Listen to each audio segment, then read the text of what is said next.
saling melengkapi, yang saling mendoakan.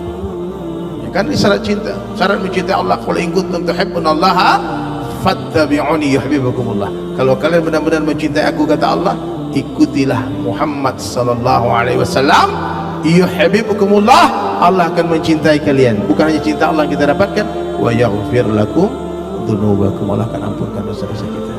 Maka hadirin sekalian, seandainya Ramadan ini Ramadan terakhir kita, tentu kita tak akan sia-siakan setiap malam kita dengan tidur. Hadirin mulia, berdirilah sepanjang malam, bacalah Al-Quran minimal satu hari satu juz, Pak. Jadi pas Idul Fitri kita semua telah khatamkan Al-Quran. Insyaallah Pak, luangkan tak apa-apa aktivitas yang lain, tapi Al-Quran jangan tinggalkan. Doakan saya masih dalam rangka proses melukis Al-Quran 30 juz, Pak. Nah sekarang sudah sampai juz 18, dibaca ditulis, dibaca ditulis. Mudah-mudahan suatu hari jadi penghafal Quran, amin. Yang baca Al-Quran banyak banget zikir ya di Palembang, di Masjid Baitur Rahman ya.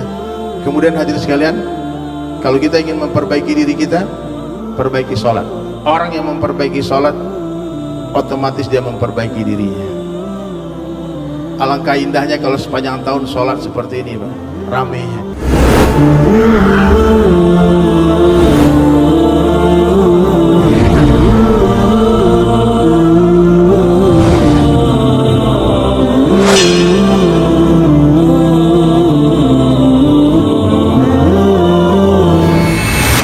Semakin besar harapan kita kepada makhluk, maka semakin besarlah kekecewaan yang akan menghantam kehidupan kita. Coba, cobalah berharap sama anak kalau kecewa, berharap sama ayah kecewa, berharap sama suami kecewa, berharap sama istri kecewa, berharap sama teman kecewa, bahkan berharap kepada diri kita sendiri pun kita kecewa. Kita berharap kepada diri kita, maka jangan minta sama Allah, ya Allah jangan kembalikan aku kepada diriku, ya Allah ku serahkan semua urusanku kepadamu. Berharaplah hanya kepada Allah subhanahu wa ta'ala saja.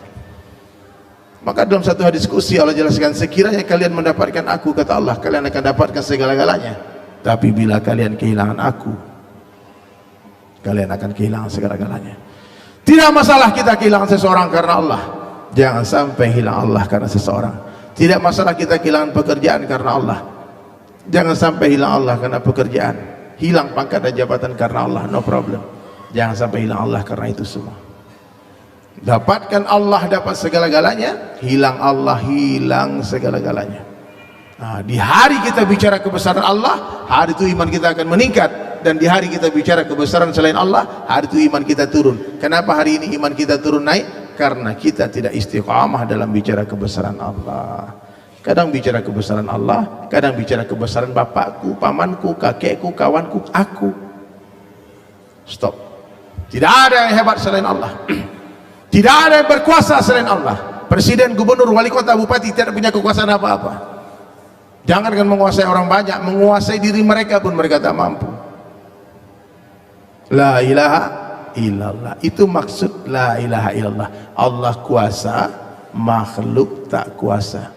Nah, maka hadirin sekalian, ketika iman kita meningkat, kuat iman kita, kuat amal kita, maka otomatis kita akan yakin dengan semua perintah Allah, yakin dengan semua janji baginda Rasulullah sallallahu alaihi wasallam. Ya, dulu sahabat menghidupkan sunnah karena itu sunnah, hari ini kita meninggalkan sunnah karena itu sunnah. Pak, ini sunnah, oh itu kan sunnah. Pernah nggak Pak dengar orang ngomong gitu? Ini sunnah, Pak, itu kan cuma sunnah. Di akhir zaman kata Nabi, man tamassaka bis sunnati 'inda fasadi ummati. Siapa yang berpegang teguh dengan sunnahku di tengah rusaknya umatku, falahu ajru mi'ati syahid. Buat mereka pahala 100 orang mati syahid. Sunnah Nabi ini 18.000 banyaknya banyak. Dari ujung rambut, ujung kaki, bangun tidur, tidur lagi. Ini sunnah. Ya. Pakailah baju gamis supaya orang membedakan kalian. Mohon maaf, jangan remehkan pakaian sunnah.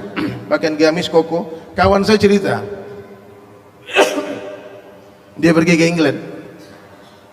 Di England dia makan di restoran.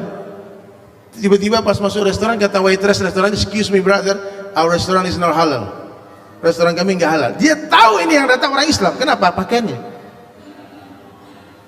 Ternyata ada bapak-bapak lagi makan juga. Dia komplain, hey, why you don't tell me this is not halal? I'm Muslim too. Aku orang Islam juga. Kenapa? Karena aku masuk kamu tak cakap ini ada halal. Apa kata waitress? I don't know you Muslim. Aku tuh nggak tahu kalau bapak orang Islam. Kenapa? Tidak ada tanda-tanda keislaman di dirinya. Tak ada satu pun sunnah Nabi di tubuhnya. Jangan remehkan sunnah, Pak. Di Indonesia mungkin tidak terlalu urgent, Pak, karena kita majoriti Islam. Tapi saya tinggal di Bali, Pak. Saya di depan di Bali. Saya baru pulang dari Bangladesh 2 bulan lalu, 40 hari yang lalu. Di sana saya ketemu satu orang, Pak, umur 76 tahun. Subhanallah. Profesor, orang alim. Lalu saya tanya sama dia, apa pengalaman paling mengesankan selama kamu berdakwah? Dia bilang apa? Tahun 2001 I went from New York. Dia datang, sudah pernah berdakwah keliling Amerika dan berkeliling di New York. Ternyata, Pak, ini orang yang saya tanya ini, beliau di hari kejadian 11 September pagi hari mereka pindah dari musola di bawah WTC itu. Di bawah gedung Twin Tower itu ada musola kecil. Lalu jemaah ini dari Bangladesh iktikaf di masjid itu, di musola itu 3 hari. Kemudian dia cakap, dia bilang pagi itu kata orang tempatan, we must move in the morning, early morning, karena sebentar lagi traffic. Oke, pagi-pagi dia sewa taksi, jemaah itu pindah ke masjid lain. Di dalam perjalanan supir taksi ngomong sama jemaah ini. Dia bangga-bangga lah, you see, itu gedung tertinggi American Pride, New York Pride. Kami bangga dengan Twin Tower ini. Kata jamaah tadi, one day Allah will destroy that building. Satu hari Allah akan hancurkan gedung itu, that building will be broken. Baru sebentar dia cakap, pesawat tabrak mobil gedung itu. Duar! Itu supir taksi shaking, Pak, gemetaran, Pak. Wah, ini pelakunya di mobilku nih. Dia baru jangan ngomong itu akan hancur, padahal dia cuma ngomong itu suatu hari akan Allah hancurkan. Cerita hari kiamat, bukan serangan teroris, Pak. Akhirnya hadir mulai supir taksi tadi langsung telepon 911, dibilang don't worry, semua pelakunya ada di mobil gue sekarang, kalian tunggu. Akhirnya semua jamaah tadi ditangkap. Ini kisah nyata, Pak, saya ketemu pelakunya langsung. Dia bilang kami ditangkap, dimasukkan di kantor polisi bawah tanah, ditahan bawah tanah, 16 hour interrogation, 16 jam kami diinterogasi. Pak, tahu apa yang selamatkan dia? Ketika seorang polisi perempuan polwan Amerika di New York Police Department melihat ada satu kayu di kantongnya bapak ini, dia tanya apa itu di kantong, dikeluarkan, ini siwa, sikat gigi. Mundur itu polisi, Pak. Bisik-bisik mereka, akhir mereka dilepaskan dengan alasan ini jamaah primitif, nggak mungkin mereka tuh yang melakukan teroris, Pak. Ternyata siwa yang selama ini kita remehkan telah selamatkan mereka dari tuduhan teroris. Takbir. Ini kisah nyata, Pak. Jangan remehkan siwa, Pak. La ilaha illallah. Nah, perlu bawa siwa tiap hari itu. Apalagi tongkat. Pak, saya dengan teman saya berdua berjalan, Pak. Tiba-tiba ada anjing, mungkin anjing itu stres apa gila nggak tahu, Pak. Anjing itu kejar kami berdua, Pak. Ternyata anjing kejar kawan saya ini, saya nggak dikejar karena ada tongkat. Ini bahaya nih, kata, ini ustadznya ada tongkat dipukul kita. Ini sunnah, Pak, tongkat ini sunnah ya. Jadi jangan remehkan sunnah. Meskipun kita tidak mampu menghidupkan sunnah 100%, tolong jangan tinggalkan 100%. Minimal, Pak, minum tangan kanan, bismillah, alhamdulillah, ini sunnah. Coba, Pak, kita di masjid sering lihat kan banyak bapak-bapak yang masih belum bisa minum tangan kanan.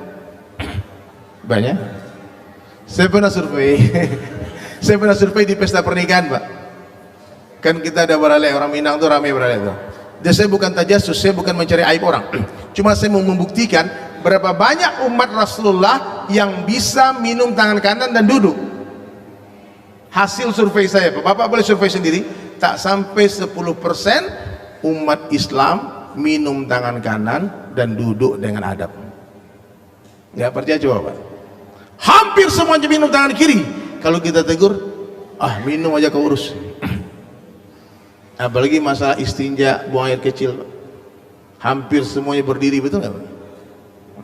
Kalau kita berdiri, Pak, kemungkinan celana kita ada kena najis. Kalau najis di celana kita, wudhu kita tak sempurna, bagaimana sholat kita bisa khusyuk? Orang yang tak bersih istinjanya diancam siksa kubur. Maka mulai hari ini, Pak, ya, mulailah hidupkan sunnah Nabi sallallahu alaihi wasallam semampunya, tanpa harus merasa paling sunnah juga. Ya. Saya hidupkan sunnah ini, mungkin bapak sunnahnya yang lain. Ya, saling melengkapi, ya, saling mendoakan. Ya kan, ini syarat cinta, syarat mencintai Allah. Qul in kuntum tuhibbunallaha fattabi'uni yuhibbukumullah. Kalau kalian benar-benar mencintai aku, kata Allah, ikutilah Muhammad sallallahu alaihi wasallam, yuhibbukumullah, Allah akan mencintai kalian. Bukan hanya cinta Allah kita dapatkan, wa yaghfir lakum dzunubakum, Allah akan ampunkan dosa-dosa kita. Maka hadirin sekalian, seandainya Ramadan ini Ramadan terakhir kita, tentu kita tak akan sia-siakan setiap malam kita dengan tidur. Hadirin mulia, berdirilah sepanjang malam, bacalah Al-Quran minimal 1 hari 1 juz, Pak. Jadi pas Idul Fitri kita semua telah khatamkan Al-Quran. Insyaallah Pak, luangkan, tak apa-apa aktivitas yang lain, tapi Al-Quran jangan tinggalkan. Doakan saya masih dalam rangka proses melukis Al-Quran 30 juz, Pak. Nah, sekarang sudah sampai juz 18, dibaca ditulis, dibaca ditulis. Mudah-mudahan suatu hari jadi penghafal Quran, amin. Ya, baca Al-Quran banyak banget kira ya, di Palembang di Masjid Baitur Rahman. Ya, kemudian hadirin sekalian, kalau kita ingin memperbaiki diri kita, perbaiki sholat. Orang yang memperbaiki sholat, otomatis dia memperbaiki dirinya. Alangkah indahnya kalau sepanjang tahun sholat seperti ini, Pak, ramenya. Kalau di Citra-Grand, masjid kami udah nggak muat, Pak, sholat udah di luar-luar, di jalan penuh. Dulu kita pikir bikin masjid itu kebesaran, ternyata pas satu Ramadan kekecilan, Pak. Ini masjid dulu mungkin panitia pikir kebesaran, nggak, ternyata kekecilan juga sampai di luar tadi. Ya. Nah, jadi berarti hadirin mulia, kalau saja kita yakin setiap hari-hari terakhir kita, tentu kita tidak akan menunda-nunda taubat. Tentu kita tidak akan bermain-main dengan sholat kita. Bapak-bapak tentu tidak akan tinggalkan sholat fardu 5 waktu berjamaah di masjid. Nabi SAW begitu murka melihat ada sahabat yang sholat di rumah, sampai Nabi menyampaikan sebuah hadis, hadirin mulia. Ini hadis agak sedikit ekstrim kedengarannya. Kata Nabi, sungguh aku ingin kumpulkan pemuda-pemuda, dan aku akan perintah mereka mengumpulkan kayu bakar untukku, kata Nabi, dan aku akan mendatangi laki-laki yang sholat fardu di rumah-rumah mereka, dan aku akan bakar rumah mereka. Nabi mengancam membakar rumah laki-laki yang sholat fardu di dalam rumahnya. Dia sholat tapi tak ke masjid. Saya dengar hadis itu 23 tahun, sering saya sampaikan, Pak. Bukan ini hanya sekedar bersyukur nikmat atas nikmat istiqamah. Waktu saya dengar pertama kali hadis itu, saya masih gondrong, masih metal di Bali. Rambut saya masih kayak Bob Marley. Saya dengar hadis, wih, bakar rumah ini. Berarti Nabi marah. Berarti Nabi gak suka melihat umatnya sholat fardu di dalam rumahnya. Maka waktu itu saya langsung angkat tangan, otomatis saya berdoa, ya Allah, aku bersumpah wallahi demi namamu ya Allah, aku tidak akan tinggalkan sholat 5 waktu di masjid sampai aku mati. Itu sumpah saya.